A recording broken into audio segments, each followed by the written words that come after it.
Hello Fiends, Mastering the Worthless here, and I'm back with another closer examination video. Well, kinda? Sort of. Maybe. So I have played Heavy Rain and fully explored what it has to offer. Now it needs to be said Quantic Dream were the developer of Heavy Rain, meaning David Cage was the lead writer and the director of the game. I and many others have quite strong opinions about him and his work. I think he's a bad writer, a hack, allegedly an awful person, his games are quite stupid if you think about them, and his games are really memeable. Also, he once said game overs are the failure of the game design. So Fiends, does your favourite game have a game over screen? Well, that means it's a failure of the game design according to David Cage. Stab wounds. You Cage. And I know some people really like his games, and if you are one of them, that's okay. If you can enjoy the games made by David Cage, that's awesome. Good for you.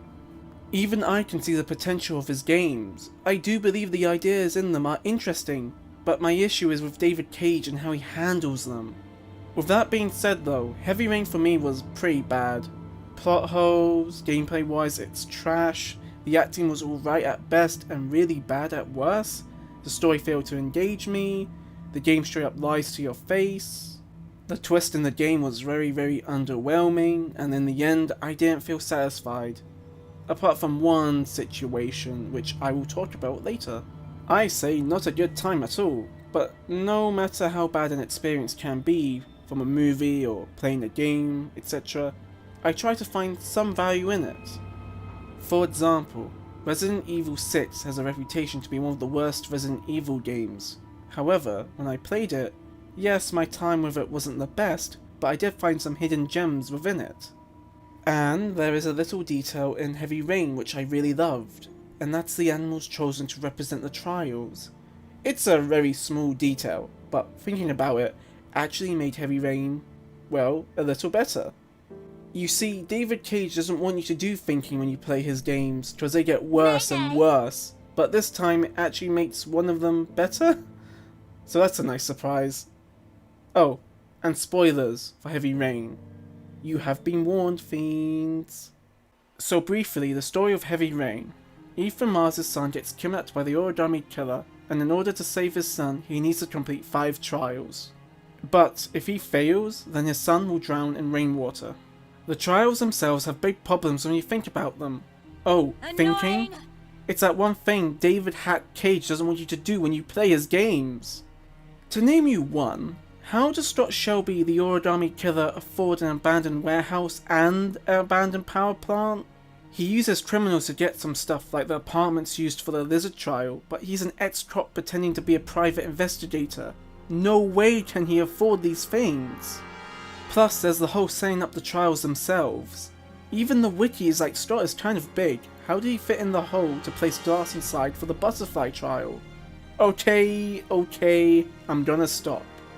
Trust me, I could go on all day explaining why the trials have big problems, however that's not the focus of this video. You see, as much as the trials are really flawed, I absolutely adore the animals that represent the trials.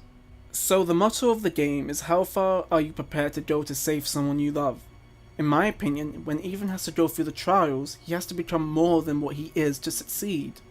He needs to become like the animals in the trials. He needs to go beyond a human being. Symbolically, of course. I just love that aspect. Of course, the game itself never really explores this. This is my interpretation after all, because you know, Cage is a hack who doesn't explore anything he touches. So, let's go through each trial and talk about the significance of the animals that represent them. Oh, and the one that Scott Shelby has to go through too.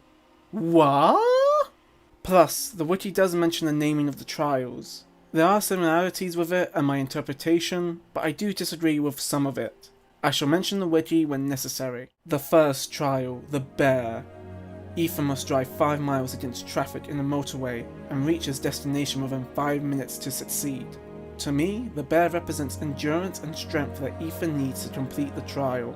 Bears are massive and proper strong, meaning they can endure quite a beating. You Fiends will be saying, but Marcy, the trial is about speed and dodging the other cars. Here's a true fun fact for you. Not even the world's fastest man could outrun a bear. Bears are pretty fast. For something so big, that's scary. Ethan needs to be fast too. That is a bear's trait, speed and endurance. Without these, Ethan will not be able to pass the trial. Furthermore, you could even say the car chosen for the trial has the traits of a bear. The car needs to be strong enough just like a bear is. Cars that are made for speed are very fragile and would break in a slight contact with another car. It wouldn't be the best choice for the trial. Maybe I'm overthinking it. Do share your thoughts about that one.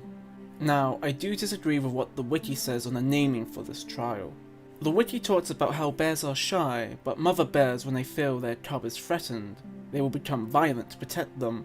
This represents Ethan needing to be brave for his son. To an extent, I agree, but this sounds more appropriate for the 5th trial, the shark. Ethan was very shy and nervous, then he was threatened and attacked by the drug dealer. In turn, meaning he threatens the opportunity to save his son, resulting in Ethan pulling the gun on the dealer with intentions to kill him. And vice versa, the dealer felt threatened and was defending himself. Ethan killing him would mean he wouldn't be able to look after his daughters. Using the wiki's explanation, the 5th trial should have been named the bear instead. It makes more sense to me, but that's my take on it. The 2nd trial, the butterfly. This one has quite a bit to it.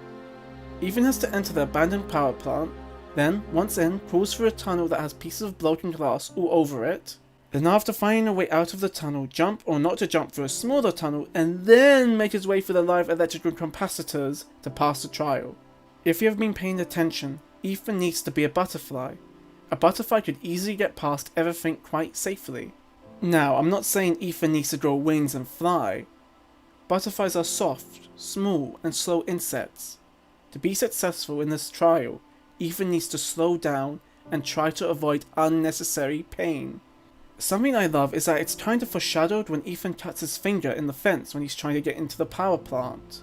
He was rushing and being careless. If you try to rush this trial, you will fail. Another little detail I like is how the butterflies are graffitied all over the power plant. It's like the little things flying around and guiding Ethan where to go. Also, I have mixed feelings on what the wiki says on the naming. I like how it talks about butterflies being fragile, and it's interesting that it references how in some cultures they believe butterflies are souls of the dead passing into heaven. But that has nothing to do with Ethan. I feel like that would fit more with the main character of the 1990s movie Jacob's Ladder. I could see the main character be called a butterfly with that meaning. But in Heavy Rain, Ethan Mars has no religious connections with the trials. He's not even religious, I think. Interesting to learn, but there is no connection. Maybe since caterpillars are rebirthed as a butterfly, Ethan needs to be alive again to save his son and be born a new man? I don't know. Maybe you could look at it like, in the start of the game, Ethan is a happy caterpillar, mid-game he's isolated so he's hiding in a cocoon, and in the end of the game, if you get the happy ending, he's rebirthed as a butterfly, a new man. But I might be thinking a bit too much about it. Plus, that has nothing to do with the butterfly trial, it's more about Ethan's journey, so I don't know. Oh, and the wiki does mention the butterfly being able to avoid all the traps in the trial, so I don't agree with the wiki 100%, but hey, I learnt something new, so that's cool. The 3rd trial, the lizard. By far, my favourite trial, and probably the best scene in the whole game. It's short, small, simple, and it had a great performance by Mr. Pascal. Thanks to a certain Cage, he was stiff throughout the game. In the lizard trial, he was really good. Anywho, Ethan has 5 minutes to cut one of his fingers off in front of the camera to beat it. Now, how does that connect to lizards? Well, you may not know this, but they can grow their tails back if they lose it. Now, of course, humans can't grow their fingers back, but I feel like the idea is that even though Ethan will lose his finger, in time, he will heal. Just like with a lizard, give them enough time and their tails will grow back. Yeah, sorry Ethan, the fingers don't get the old chop chop, and it ain't coming back. The 4th trial, the shark. Ethan has to kill someone. That's it. There is more to it. Duh. The person Ethan has to kill is a drug dealer, a criminal, but he also has a family. He has 2 daughters. That's the drama. Stab wounds. Cage with his melodrama bullshit. Stab wounds. You don't need to add more conflict when it's not needed. Shoving that picture of the dude's daughters is cheap. The rooms alone was enough information to tell us he has kids. So, it's kind of dumb how Stott wants Ethan to kill a father who cares for their kids. Isn't the whole point to find a good father? Even if he's a scumbag, he's treating his kids right. Why make Ethan take away their father? I don't know, Cage is a hack. So, Ethan needs to be like a shark. Sharks kill, no matter what. It could be either fish, or maybe a 10-year-old boy. They need to eat. Whatever meal they can get. Sharks don't care. They don't stop to think about, oh, I'm gonna ruin a fish's day, or that human will be missed by their family. They go for the kill. To succeed, Ethan needs to become one. Don't think about the drug dealer's children, or even the drug dealer himself. All that matters is he needs to kill this human to save his son. It is cruel, but sharks don't care. If Ethan shows empathy, which is a human emotion, he won't be able to do it. I love how Ethan is nervous at the start, and it leads to the drug dealer attacking him. He's showing humanity. He doesn't want to do it. Also, I like the symbolism that the dealer is a shark himself, and he's really defending himself against Ethan. It's kill or be killed. So, I disagree with what the wiki says. It talks about how sharks are strong and violent and they need to be on top of the food chain. Both Ethan and the dealer are physically weak and they use guns? Maybe you could use that meaning for the dealer? No, it's the killing nature that makes more sense in my opinion. Plus, as I mentioned before, the wiki's bear trial naming would make more sense here since they both fight for their kids. They are both threatened. They need to kill to protect their kids. It gets violent. The fifth trial, the rat. Ethan must drink a vial of poison that will kill him in a given time. That's not how poison works, Cage! Once he drinks it, he will be given the last letters and enough time to save his son, and say goodbye. Assuming he passed the other trials. Rats can survive being poisoned. Over time, their body has become more and more immune to poisons. Hell, they even survived plagues. For Ethan, it's about being strong enough to resist the poison so he can save his son, just like a rat would be resistant to poison. Here's the kicker though. In the end, it wasn't poison. Cage? Why? The whole point of Ethan's journey was to save his son no matter what. It would have been a bitter but satisfying end for Ethan, since he achieved his goal. It would have been a twisted mirror reflection at the start of the game, since Jason died but Ethan lived. Instead, he dies so Sean can live. That's the point of his story. How far would he go to save him? That also includes dying. It's an interesting concept. Why not explore that? He literally says he has no will to live after Jason's death, but starts living for Sean when he gets kidnapped. It would have been a great ending that was impactful. Ethan dying for his son. No, instead if Ethan dies at the warehouse it has to be by the pig police, cause action and melodrama! Stab wounds. Cage. I am not against happy endings. Some of the most complex and layered characters have them. However, this was not earned at all with Ethan. David Cage is a failure of writing. The sixth trial. The dog. Okay, I made this one up, but let me explain. When the twist in Heavy Rain is revealed and you discover that Stott Shelby is the origami killer, not a private investigator, which is by the way underwhelming, and the game lies to your face to make this twist work. Nevertheless, when replaying the game as him with a different perspective, it's interesting, but in my opinion the best part of Heavy Rain is that throughout the game you can actually help Stott fully get away with his crime. Hell, even in your first playthrough, you may have not noticed that you did do some of those things. The game has an achievement called the Perfect Crime for doing everything possible to make sure Stott Shelby gets away. The requirements are Hassan must die, no prints in Manfred's shop, Lauren dies, Kramer dies, both Madison and Norman are killed by Stott, and Stott goes free.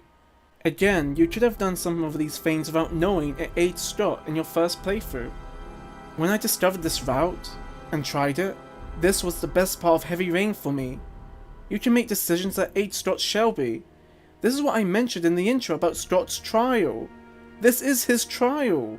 It's so satisfying to do this. which is kinda sad and depressing because I didn't feel a thing for the happier endings, but the one where Scott gets away with 2 years of killing young boys, getting rid of all the evidence, killing the other main characters, Ethan dying, killing off minor characters, killing his own mother. They cut that scene from the game, but he still does it so it's canon, and walking away from it all unpunished is the ending where I personally felt satisfied. Let me say that again. The ending I felt satisfied in a sense of achieving something is the one where the child murderer gets away and isn't punished for their crime. Everyone else gets Stab wounds. It was fun helping Scott Shelby win. What have you done, Cage? David Cage, what have you done? But serial though, it's genuinely a nice idea to let the player in-game help Scott Shelby fully succeed. David Cage, this is a neat idea. Too bad not many players experienced it. Side note, I think games should do this more often. Have a mode where you are the villain and you beat the good guys. I don't know. It's just a cool idea playing with a character with a different perspective that isn't save the day, save the world with the power of friendship. Why don't more games include a mode like that after the player completes the main game? It doesn't have to be canon, but it would be interesting. Also, even this has a flaw, which is the name of the achievement. You know, Scott wanted a father to save their son, right, Cage? The perfect crime would be a father saving his son. And potentially Ethan may not even save his son when doing this route. A better name would have been the one that got away, because in the perfect crime route, everyone dies apart from Scott. Plus he gets away with his crime? Damn it, Cage! Plus the thought system lies to you. He kills Manfred, but in the scene Scott is like, wonder what happened to him. Yeah, so Cage lies to your face. An easy fix would have been to add a new thought with an origami figure next to it. Once you beat the game, we can have Scott show his true thoughts in some scenes. The ones I would love to hear would be when he's in Manfred's, in the graveyard, and when he's walking into his apartment, since he just went through the incident with Paco and Jaden. But no, David Cage is a dumb hack writer. So many missed opportunities to make Heavy Rain better. What a waste. So why do I call it a dog trial? I see it as a dog because the origami figure used for the perfect crime route is a dog. He needs to be like a dog, and he needs to sniff out the evidence he left behind, collect it, and burn it. And not to mention kill when he needs to. If he shows humanity and doesn't fully do this, it could potentially out him as the killer, or get himself killed. He can't show hesitation. This is Scott Shelby's trial. It's the best one. It's the best part of the game. There we go, Fiends. We looked at one of the best aspects of a really bad game in more detail. Even though that aspect is a very minor detail, I still really liked it, and it made Heavy Rain just a little tiny bit better. So, I want to ask, if you had to make a trial for Ethan, what would it be? What animal would you use to represent it? One idea I thought of is the mole. Ethan must go across an area in the pure darkness while avoiding traps in a time frame to pass the trial. As a mole, he needs to be able to move safely without his sight. It makes some sense since moles are very blind creatures and live in the ground. I don't know, maybe that's a silly idea, but it's fun to think about. Anywho, I hope this video was fun. I had fun making it. I would love to hear your feedback. See ya, Fiends. And remember, press X for Jason!